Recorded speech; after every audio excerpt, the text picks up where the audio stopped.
A strange incident once happened in my life. A few years ago, I had to go to the other side of Barisal for some work. Around noon, I boarded a boat from a small town in that region. A gentleman from Barisal was traveling with me on the same boat. We passed the time chatting and exchanging stories. It was just after the Durga Puja season, and the day was cloudy. Sometimes a light drizzle fell, but before evening, the sky cleared a little. Through the broken clouds, the light of the full moon eve, Chaturdashi moon, began to shine faintly. As evening approached, we left the wide river and entered a canal. We were told that this canal started from here and flowed all the way through Noakhali's northern side before merging with the Meghna River. That was my first journey into East Bengal. Everything looked new and unfamiliar to my eyes. On both banks of the narrow canal, rain-washed screw pine, Kiora. Jungles glistened under the dim moonlight filtering through scattered clouds. Sometimes vast fields opened up along the riverbanks. Tall silt cotton and banyan trees leaned over the water, their branches almost dipping into the canal. Though it was slightly cold outside, I preferred sitting under the open sky, gazing at the strange beauty of that land. This part of Barisal, near the Sundarbans, was full of small rivers and canals. The sea wasn't far. Only 10 or 15 miles southwest lay Hatia and Sandwip Islands. As night deepened, the silent jungle on both banks of the canal began to look eerie. There was no human settlement here, only endless forest and tall hogla trees by the water. My companion warned, "It's not safe to stay outside so late. Come sit inside the canopy. These jungles are dangerous." He then began telling stories about the Sundarbans. His uncle had once worked in the forest department, and he had traveled with him on a launch through different parts of the forest. We listened as the night grew darker. Around midnight, the boatman stopped rowing and said, "Babu, a big river lies ahead. We cannot cross it at night under such a sky. Let's anchor here."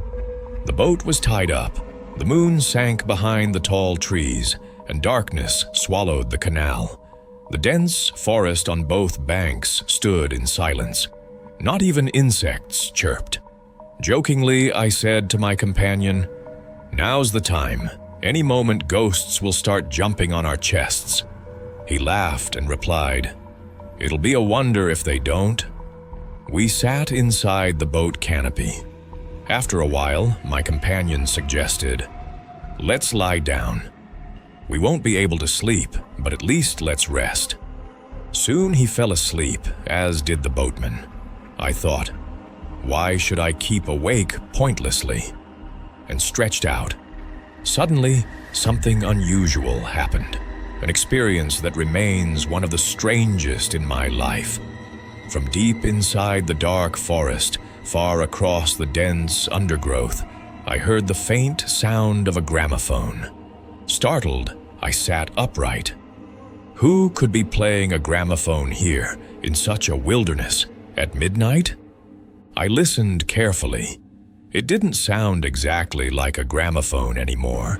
It was more like several voices singing together in a deep, strange tune, sometimes clear, sometimes muffled, like the indistinct sound of a record player echoing from afar. It lasted for about a minute and then stopped.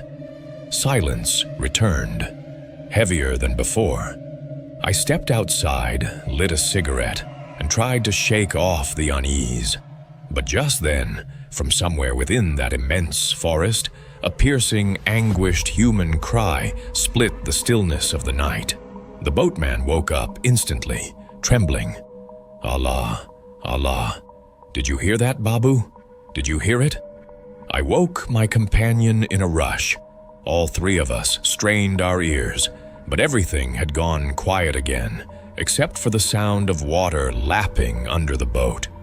My companion asked the boatman, "What was that?" The boatman whispered, "Babu, that's the cry from the haunted chamber."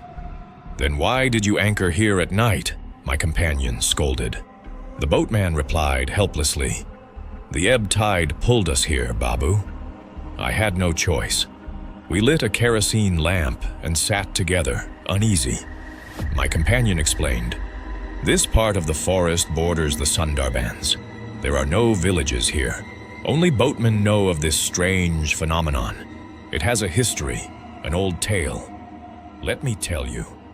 And so, under the dim glow of the kerosene lamp, Kirtinagar's son, Chanchal Ray, was married to a lively young woman named Lakshmi Devi. Their neighbor and ally was the young landlord Narayan Ray, brave, handsome, and strong. Narayan was invited to Kirtinagar's fort as a guest, and soon Lakshmi Devi began teasing and pranking him in playful ways. Though harmless at first, her constant tricks embarrassed Narayan. Then fate struck. While Narayan was leaving by boat, his vessel was attacked by Portuguese pirates. After fierce fighting, he was captured, injured, and thrown into a dark underground chamber, left to die of hunger and thirst. Days later, weak and delirious, Narayan was suddenly awakened by light.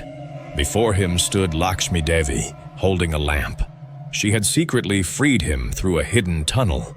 Giving him food, she urged, "Swim across the canal and escape. But promise me, never harm my father-in-law, however much he deserves it." Narayan, deeply moved, swore to her, "As long as you live, I will not think of harming him." Lakshmi Devi returned to the fort through the tunnel, but she never came back out. It is believed that Kirtinagar Ray discovered her betrayal and killed her in silence. Years passed. Then one winter dawn, Narayan Ray, allied with Portuguese Captain Gonzalez, attacked Kirtinagar's fort with a fleet of 40 warships. Cannons thundered, the fort walls shook, and Kirtinagar's forces were crushed. When the attackers stormed the fort, they found it empty. Not a single member of Kirtinagar's family remained. It is said they had hidden themselves and their treasure deep underground in secret vaults from which they never returned. From that time onward, strange things have been reported in those forests.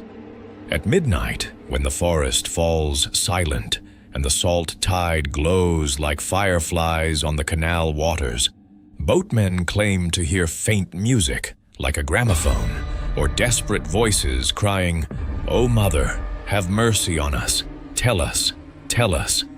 That is why, even today, no boat dares to anchor there at night.